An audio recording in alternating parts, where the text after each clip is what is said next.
Comment ça va les petits canards? 7 juin, 10 h. Bah ouais, je bouquinais, je buvais des cafés dans la roulotte. Il pleuvait. Il a plu à bloc. Bon, ça s'est arrêté, ça a l'air de se dégager un peu. Fifi, gros fainéant. Fifi dort dans la maison du lac, là. Feignasse. Au lieu de venir m'aider à marquer les rênes, là. Hein? Ouais, il a bien plu, hein.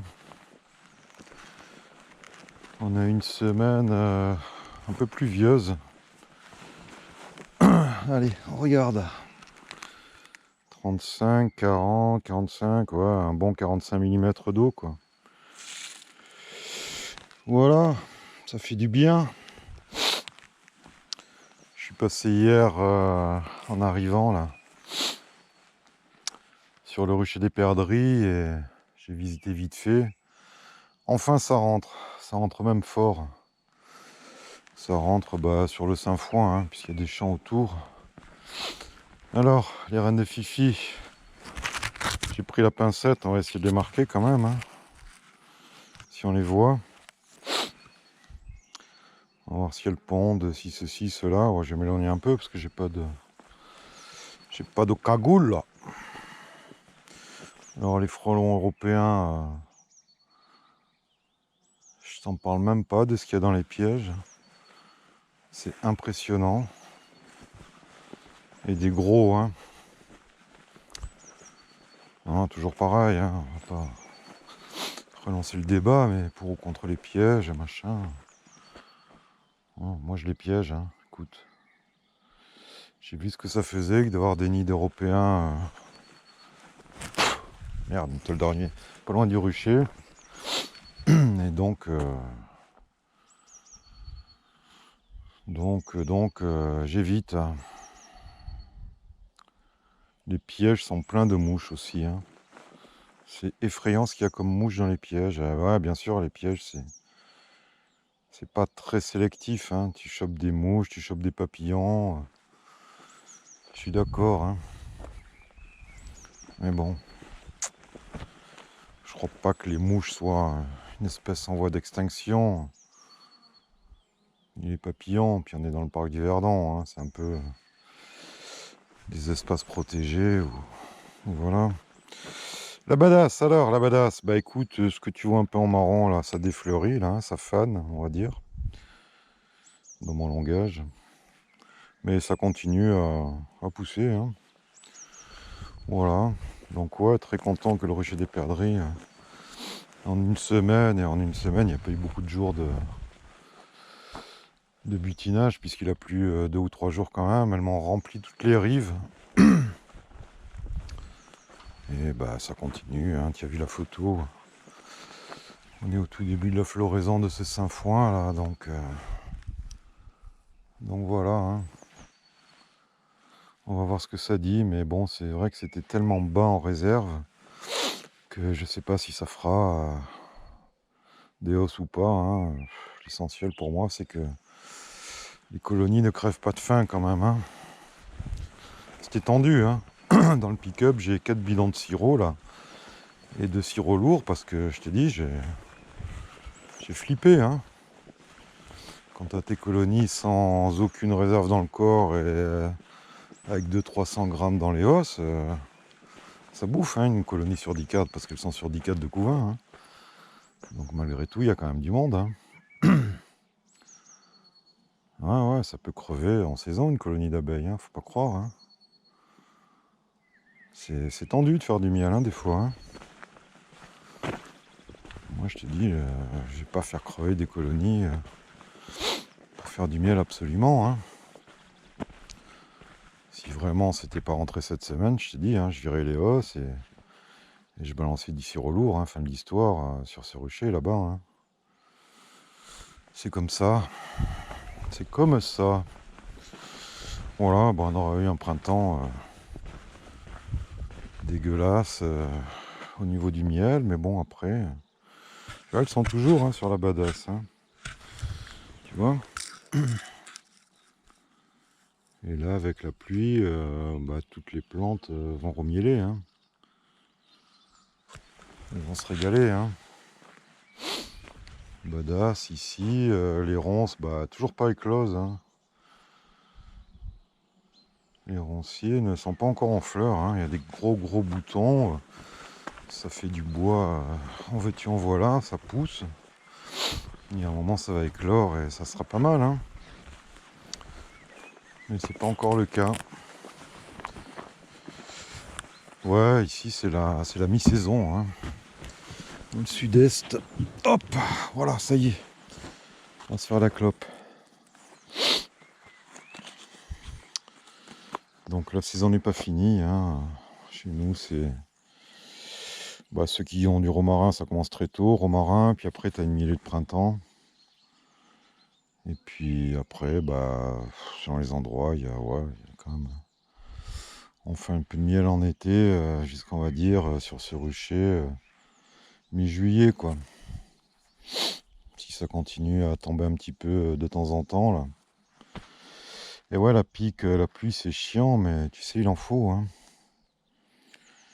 Il en faut pour arroser les plantes et que ça miele, hein. Je vois l'été dernier, avec les sécheresses, les canicules, il y a une belle floraison, enfin une belle floraison normale, on va dire, sur les ronciers, mais je suis en train de regarder le ciel, là. Attends, je te réinstalle. Mais ça n'a pas mielé du tout, hein. Mais du tout, hein.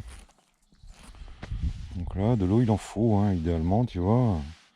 De la pluie la nuit et du butinage le jour. Voilà. Alors, sur l'autre rucher, donc je suis passé, j'ai quand même vérifié les cellules, bien que ça rentre fort, il n'y a pas de cellules.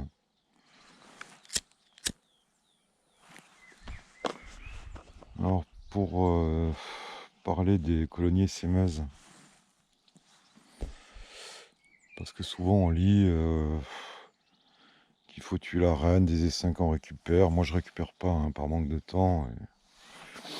Mais c'est bien de récupérer aussi, hein. De toute manière, il faut en sauver, hein, de ces essaims baladeurs. Alors si les gens tuent les reines sur les essaims, c'est bien souvent qu'ils connaissent pas l'origine, qu'ils connaissent pas l'âge de la reine, et qui veulent pas amener, on va dire, n'importe quelle génétique sur leur rucher. Une colonie qui essaime, c'est dans la nature de l'abeille d'essaimer, de se reproduire. Et bien souvent, bah, c'est parce que on a oublié une cellule, hein, que ça essaime, hein. Je touche du bois et de la peau de singe, mais pour l'instant, j'ai aucune colonie qui a essaimé. Si tu passes tous les 7 jours et que tu vérifies bien tes colonies, ça prend 5 minutes, hein, de visiter une caisse quand tu as l'habitude. Tu es sûr que ça essaimera pas, hein. C'est compliqué de laisser essaimer, de faire du miel, à moins d'avoir des centaines de colonies. Et tu sais qu'en mettant des reines jeunes, tu as une proportion de reines moins forte qui va essaimer. Et tu t'en sortiras toujours. Mais bon, ça c'est un choix. Il faut regarder les vidéos de tout le monde là sur l'apiculture et lire plein de livres, mais ce qu'il faut surtout, c'est faire sa propre apiculture, hein. C'est pas autant d'apiculture que d'apiculteurs, c'est autant de choix d'apiculture que d'apiculteurs. Dieu merci. Et ça va dépendre des ruchers, des emplacements, des variétés d'abeilles, des sous-espèces d'abeilles. On va aller voir les liguistica, j'ai essayé de te les filmer, mais bon, il n'y a rien, je te les ai filmés la semaine dernière, hein. Ça pousse fort, c'est plus nourri. Bizarrement, sur ce rucher, elles ont tendance à rentrer du miel plus que les autres. Pourquoi? Je sais pas. Je sais pas. Peut-être que les populations sont plus fortes, je sais pas. On va essayer de marquer les reines de Fifi aussi, hein, si on peut. Tiens, une petite osmie, monsieur Eric. Ouais, non, il y en a, hein, des osmies sur ce rucher. Il y a des... Comment elles s'appellent, ces grosses abeilles noires, la solitaire, qui en ce moment, ça pullule ici, là.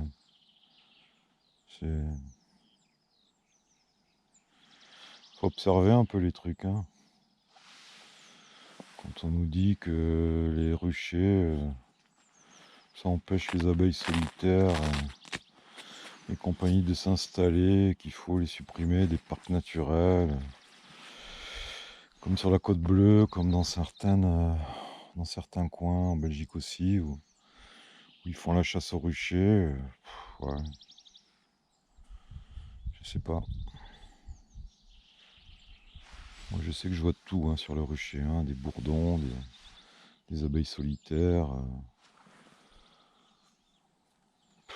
Ouais, certainement que les abeilles mellifères monopolisent un peu les fleurs, mais ça s'adapte. Hein. Il y a des heures de butinage différents, il y a des fleurs qui sont butinées par certains, mais pas par d'autres. Enfin, ça se complète et puis on amène beaucoup de vie quand même. Hein. Quand on installe des ruchers, bah, ça favorise un peu toute la vie autour, hein. Que ce soit les petits mammifères, les serpents, les lézards, les oiseaux. Tout le monde bouffe sur un rucher finalement. Hein.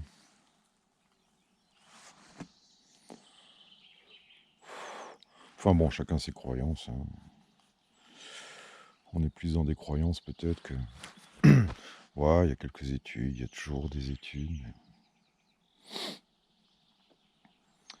Il y a souvent des études qui contredisent aussi les premières études et ainsi de suite. Et bon, faut essayer d'être indépendant quand même. Hein.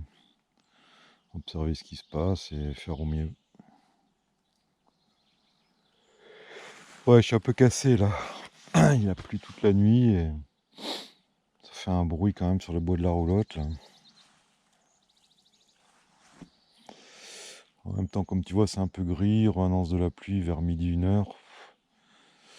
Donc je vais dans un premier temps visiter les colonies en prod, sûr qu'il n'y a pas grand chose, hein, 4-5. Voir un petit peu ce que ça dit. Et puis ensuite, même s'il pleut, bah, ce sirop, je l'amenais, je vais le filer aux essaims. Hein. Je vais leur mettre une lichette. On va vérifier la ponte. Et commencer peut-être un petit peu à gratter des cadres de couvain fermés aux essaims qui sont vraiment très forts. Hein. Genre les italiennes qui sont déjà à 9 ou 10.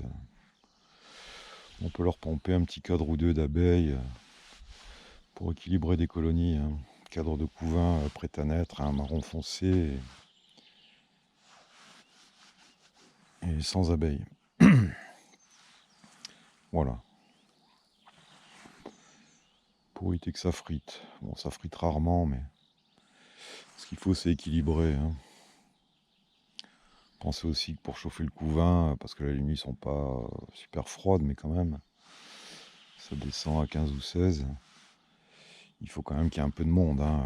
Là, tu vois, les micros essaims que j'ai fait, je vais quand même laisser se développer au moins sur 3 cadres d'abeilles avant de les renforcer. Hein. Il ne s'agit pas de mettre un cadre de couvain naissant et qui crève la nuit parce que c'est pas chauffé, hein, tu le sais. Hein.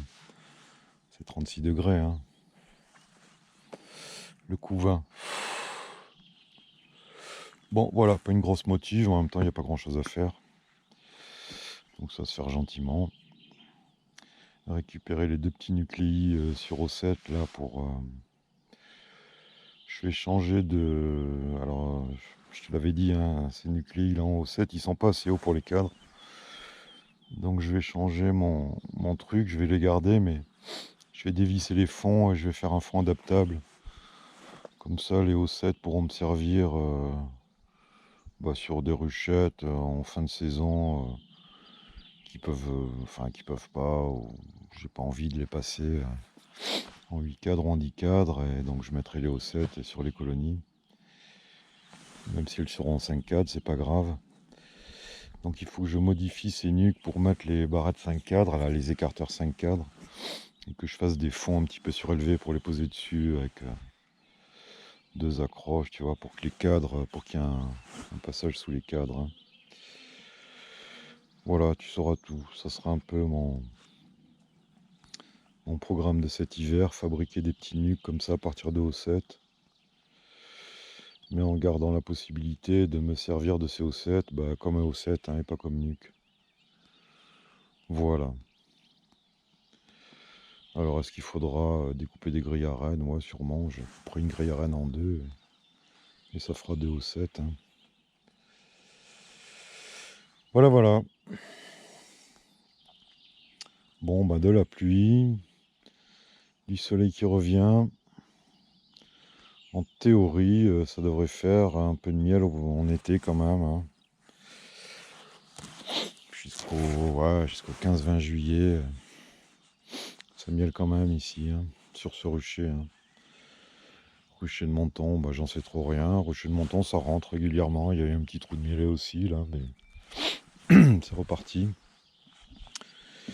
Et le rucher des perdrix, écoute, on verra ce que ça fait sur le Saint-Foin. Dans le pire des cas, ils auront refait leur réserve pour la suite. La suite là-bas, cette année, il n'y a que du blé partout, quasiment. J'ai pas trop fait gaffe, si je finis pas trop tard. J'irai voir s'il y a du colza qui sort, mais il me semble en avoir vu quand même un ou deux petits carrés de colza. L'an dernier, ça a mis du temps à mieler, mais ça a bien mielé quand même. Ah, bien mielé, c'est relatif. Alors, Fifi m'a fait remarquer qu'il y avait des champs de Saint-Foin après le village, là, mais de Saint-Foin, de colza. Et c'est vrai que je pourrais y déposer les essaims pour les faire grossir. Ça y est, j'ai une abeille dans les cheveux, dégage.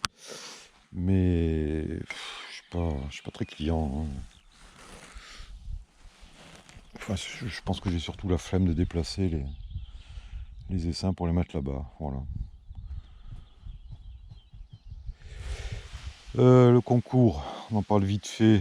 Il y a déjà pas mal d'inscrits. Concours du miel, je parle pas du barbecue. Il y a deux choses différentes. Il y a le barbecue le 15 août. Dans le sud-est, à Saint-Cana, où on se retrouve tous. Tu viens pas. Tu viens, ça nous fait plaisir. Tu viens pas parce que tu peux pas, c'est pas grave. Tu viendras une année ou une autre.